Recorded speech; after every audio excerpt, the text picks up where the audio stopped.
On April 28, 1988, Aloha Airlines Flight 243 took off from Hawaii's Hilo International Airport. The flight was traveling to Honolulu, less than an hour away. The weather was glorious, conditions were optimal, but just a few minutes after takeoff, a massive boom suddenly jolted the entire plane. Without any warning, the roof covering the first-class cabin was explosively ripped away. Passengers and flight crew panicked. Would they be sucked out into the big blue sky? Would they be able to make an emergency landing? Would the rest of the plane break apart at any minute? If you want to find out what happened, stay tuned as we take off into this terrifying story and many more like it.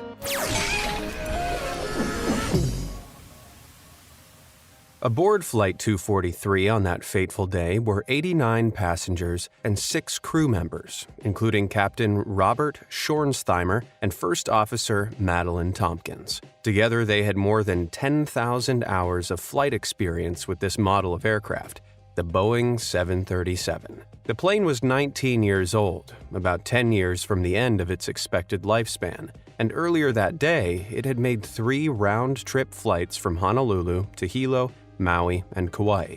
Nothing unusual was noted in the pre-departure inspection, and the plane had recently passed a Boeing service bulletin and an airworthiness directive by 2 separate inspectors. On paper, the aircraft was in top condition and ready to go. However, as one passenger was getting on, she looked out over the boarding bridge and noticed a crack in the aircraft's fuselage, about halfway between the aircraft door and the bridge hood. She assumed the staff must have known about it and so said nothing to any ground crew or personnel. After all pre-flight checks were cleared, the plane took off without incident. The aircraft began its ascent, climbing up further and further with passengers still being shown the seatbelt on signs. As the pilots started leveling off the plane at around 24,000 feet, that's when they heard it. A boom, a huge cacophonous eruption followed by the rushing sound of wind. First Officer Tompkins' head was flung back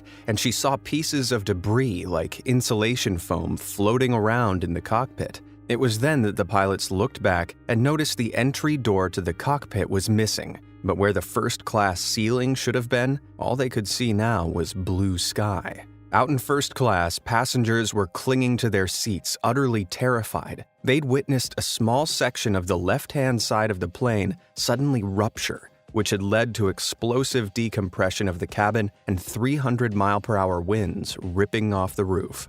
Now, aircraft have cabin air systems that control pressurization, airflow, and temperature. The higher up in the atmosphere a plane flies, the less oxygen there is and the colder it gets. So these systems are critical to ensure passengers don't suffocate or freeze on their flight. When explosive decompression happens, though, these systems stop working, which is why on passenger planes, oxygen masks drop from the ceiling. However, on Flight 243, an 18-foot section of the roof and sides of the plane had been torn off above the passenger's head, along with their oxygen masks. They were, thankfully, still strapped into their seats, but the cabin crew that had been standing there had to cling on to anything they could to prevent being swept off their feet. But tragically, one didn't make it in time. Number 1 attendant, Clarabelle Lansing, was immediately swept out of the hole that appeared in the left side of the aircraft.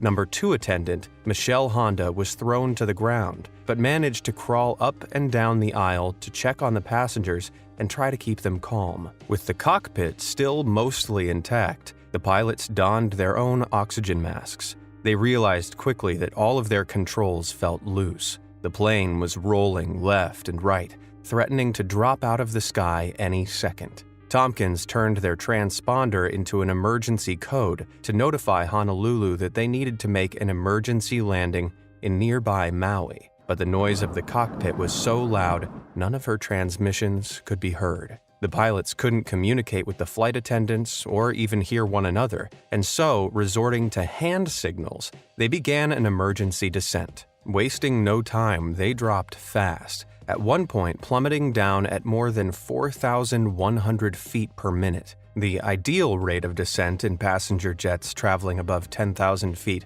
is around 3,000 feet per minute. to prevent a steep or uncontrollable drop. But considering Flight 243's already uncontrollable situation, they just needed to get on the ground as fast as possible. Eventually, they dropped below 14,000 feet. Tompkins was able to reach Maui's emergency channel and requested an emergency landing, along with medical equipment for what she assumed would be a lot of casualties and fatalities. Maui began preparations at Kahului Airport as the passengers in first class began to suffocate from the lack of oxygen. When they made it below 10,000 feet, Captain Schornsteimer slowed the aircraft down in accordance with air traffic control speed limitations. At this height, they could at least breathe and began to gradually turn the plane towards the runway. As he slowed down to 170 knots, about 195 miles per hour, he noticed the plane became less responsive. To land, he needed to be going at least 130 knots, around 50 miles per hour slower, but he had no choice. It was either slow down and lose control of the plane in the air or make it to the runway and risk crashing in a super speedy landing. A breakneck 170 knots it was. He ordered Tompkins to lower the landing gear. The main gear light flashed green, but one extension light wasn't green. The nose gear wasn't down. They manually overrode the computer to drop it, but the light refused to illuminate. They tried it one more time and pulled the override handle down, but the light still wasn't on. Usually they'd be able to check if it was down through a viewer, but it was blocked, and instead of wasting time trying to clear it, the captain insisted on landing the plane immediately.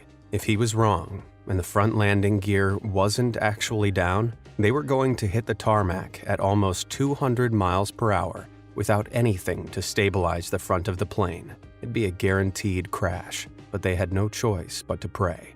Thankfully, those landing gear indicator lights turned out to be malfunctioning. The nose gear was indeed down, and 13 minutes after the explosive decompression, Schornsteimer and Tompkins hit the runway and successfully landed.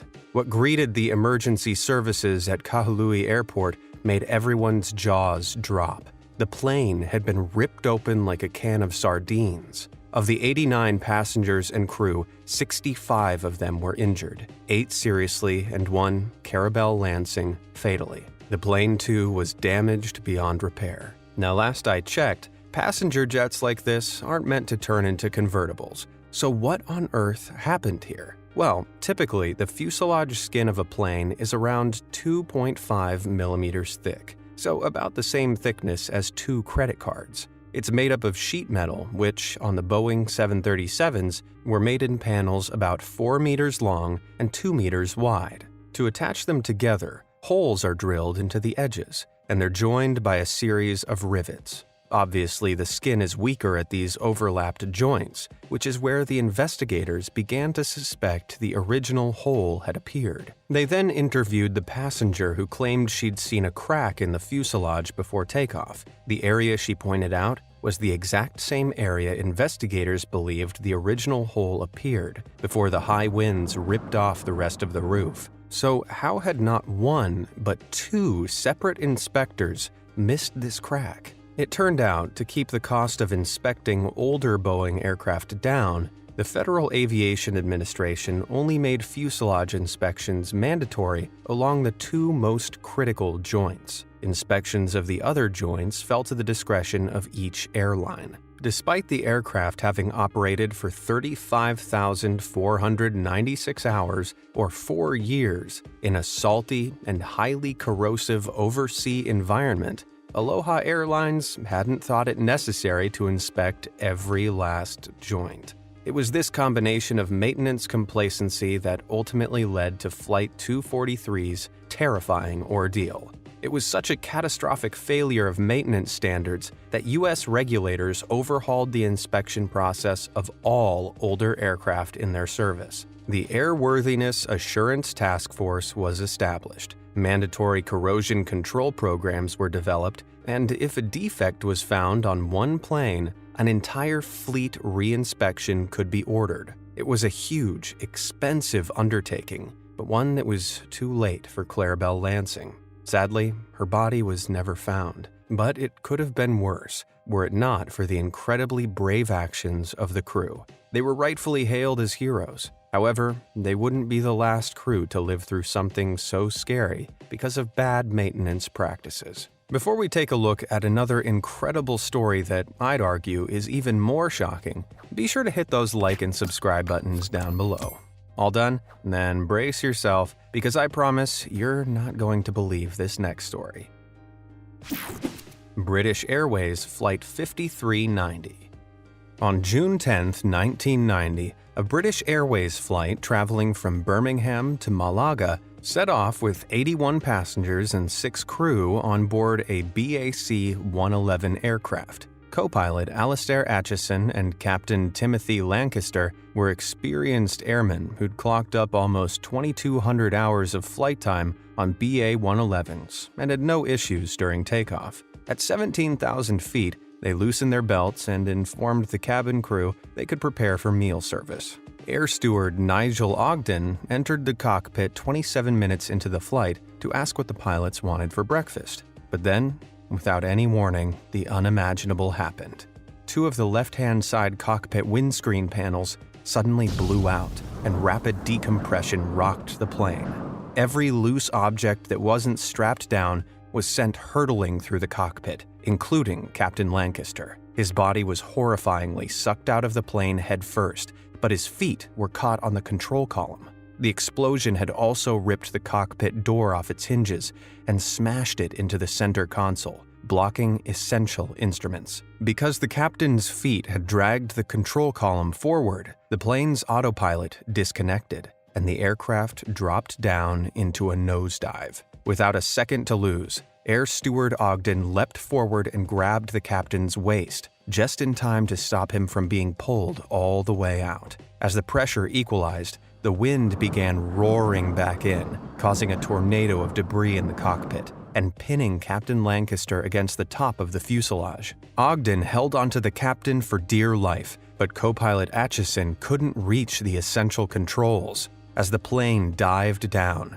he sent out a mayday call, but over the roaring wind, he couldn't tell if the controllers had heard him. The plane began to plummet through some of the busiest airspace in the country. 2 more flight attendants fought their way into the cockpit, grabbing onto the captain and stamping on the door to unblock the essential systems. By this point, Ogden was suffering from a lack of oxygen, frostbite from the freezing 350-mile-per-hour winds, and felt like his arms were about to be ripped off. Unable to hold the captain any longer, the 2 other air stewards grabbed hold of the captain's feet. As they did, the co-pilot regained control of the plane and pulled up to make a slower descent.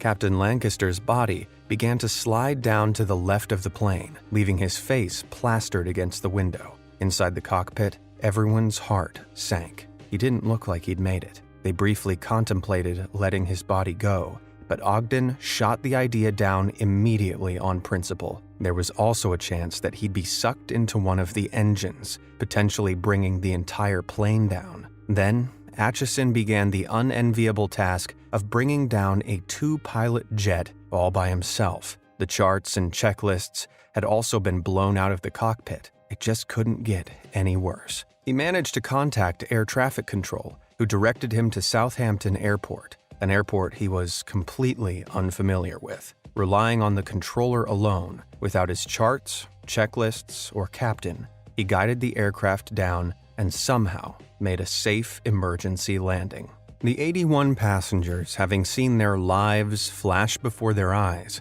disembarked without a single reported injury, though it wasn't such a happy story for Captain Lancaster. He'd been battered against the outside of the plane in temperatures as low as minus 1.4 degrees Fahrenheit for 20 minutes. There was no hope for his survival. And yet, as the paramedics removed his body, he opened his eyes. He was alive. Despite his ordeal, he suffered little more than frostbite, a few bruises, and a couple of minor fractures. After a brief stint in the hospital, he returned to service just 5 months later. It was, in a word, miraculous. Now, I'm no aviation expert, but I'm pretty sure jet plane windscreens aren't meant to pop out like that. So, what the hell happened? Well, an extensive investigation discovered that a few days before the fateful flight, the plane had undergone a routine service. On a list of things to fix up, it needed a new captain's side windscreen. The shift maintenance manager decided to do the job himself. It had been a few years since he'd last replaced one, and yet he didn't look up the procedure in the plane's manual. After removing all 90 bolts securing the windscreen, he noticed they were a little corroded, so decided to replace them as well. However, the replacements he used were too narrow, only by 0.02 of an inch, but enough to cause a problem, as he'd soon realize. Without checking the work over, the plane was returned to service for its next journey, Flight 5390. Once in the sky, the pressure pulled the narrow bolts right out of their holes, popping the replaced windscreens out and nearly costing the captain his life. It was an incident that stemmed off an aircraft maintenance culture of getting the job done on time, which relied on quick judgment calls and disregarded basic safety violations. As a result of the investigation's findings, sweeping changes were made to the way British Airways maintenance engineers worked. Shift managers were no longer allowed to self-certify their own work. Engineers were to receive periodic retraining, and all were required to recertify their qualifications every few years. This would ensure any unsafe habits picked up were quickly dropped, and that all pilots would be safe knowing that they'd be flying inside their plane instead of on top of it from now on. Delta Flight 1425. It's not just explosive or rapid decompression that can have pilots scrambling to make an emergency landing. On June 8, 2019, Delta Airlines Flight 1425 took off from Atlanta Hartsfield-Jackson International Airport, heading for Baltimore with 148 passengers on board. The 1.5-hour trip took place daily on Delta's McDonnell Douglas MD-88 aircraft, usually without incident, but not today. Shortly after takeoff, a number of passengers heard a loud boom. At first, they thought it might be turbulence, but then they began to smell something odd. It was smoke. Not the kind you smell from a cigarette, but the strong, scary kind from burning metal, and it was slowly filling the cabin.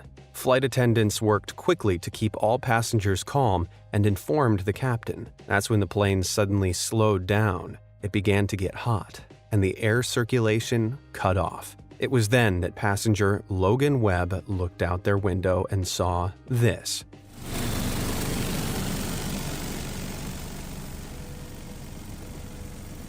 Do you know what that thing dancing around dangerously in the engine is? That's the engine's nose cone.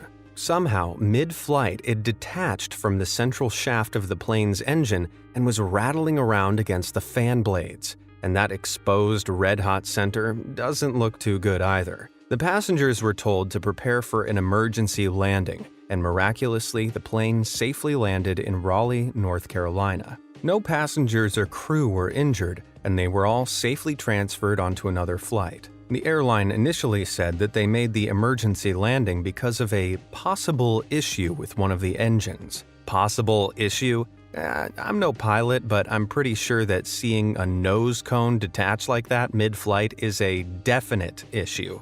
Even so, aviation expert John Cox claimed the plane wasn't in that much danger because all airliners are designed to be able to fly with one inoperative engine.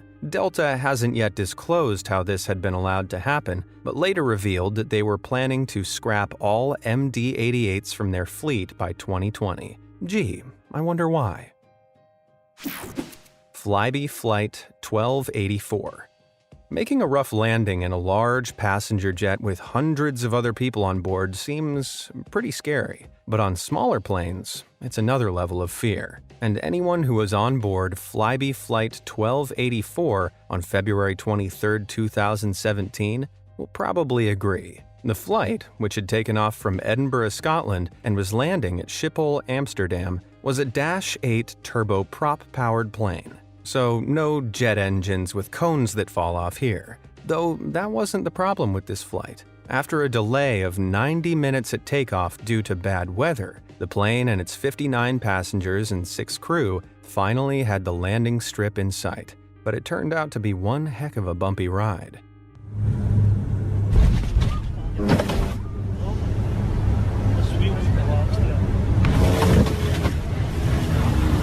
Did you see that? The second the plane touched down, its right side landing gear collapsed. Oh, those passengers were so lucky the blade didn't snap off and fling through the fuselage when it hit the tarmac.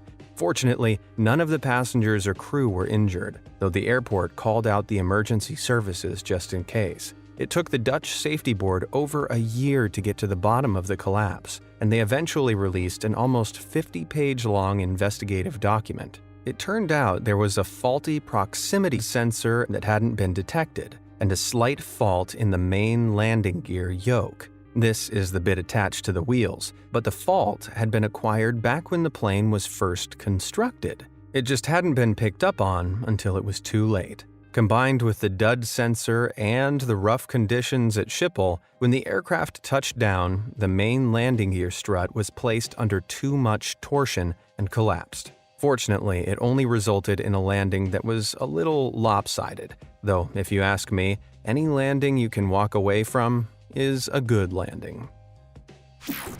Splash landing. Having to make an emergency landing on land in a passenger jet is no easy feat, although having your engine cut out while you're still in the air over the water in an old war relic is arguably way more terrifying. Back in April 2021, Florida's Cocoa Beach Air Show was in full swing.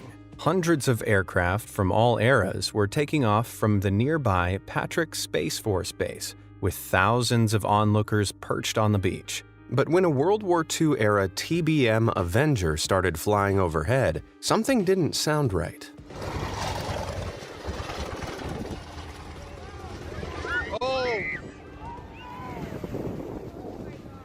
The single-engine plane suffered a sudden mechanical function in its lone engine, forcing it to splash land in the water. Miraculously, no one paddling in the water was hit, and landing luckily in the shallows meant the pilot was at no risk of drowning. They got out okay, but the plane wasn't so fortunate. It was removed from the beach and towed back to the base for what experts estimate to be years of repairs. Better the plane than the pilot, if you ask me.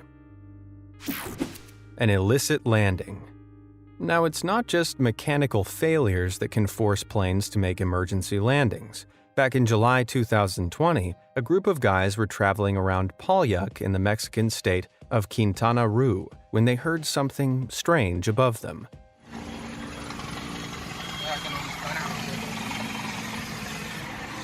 A helicopter?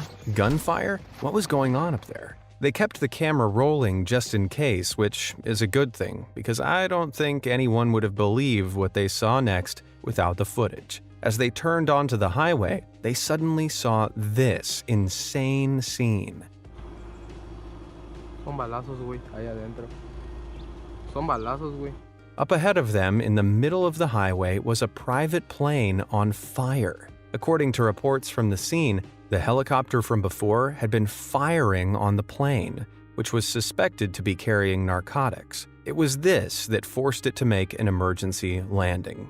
Once it landed on the highway, the plane's occupants set fire to the multi-million-dollar aircraft before getting into a nearby truck and fleeing. Mexico's Ministry of Defense later claimed that they found the truck abandoned with more than 200 kilos of what they believed to be, naughty salt scattered in and around it. That's about $60 million worth of the stuff. Hoo boy, these guys must have been in a real hurry to leave so much of it behind. But why would they set fire to the plane? Were they trying to make it look like they'd crash-landed? Maybe burn any evidence? What do you think? Let me know down in the comments. Small plane, big highway. When you're driving down the highway, there are some things you really don't want to see. Roadwork ahead signs, a slow hauler trying to overtake another equally slow hauler, a plane landing in moving traffic. Wait, what was that last one? Back in April 2020, Mathieu Leclerc was traveling down the busy Highway 40 in Quebec, Canada, when he spotted a light aircraft traveling dangerously low above him. It was a little odd, but he definitely didn't expect what happened next.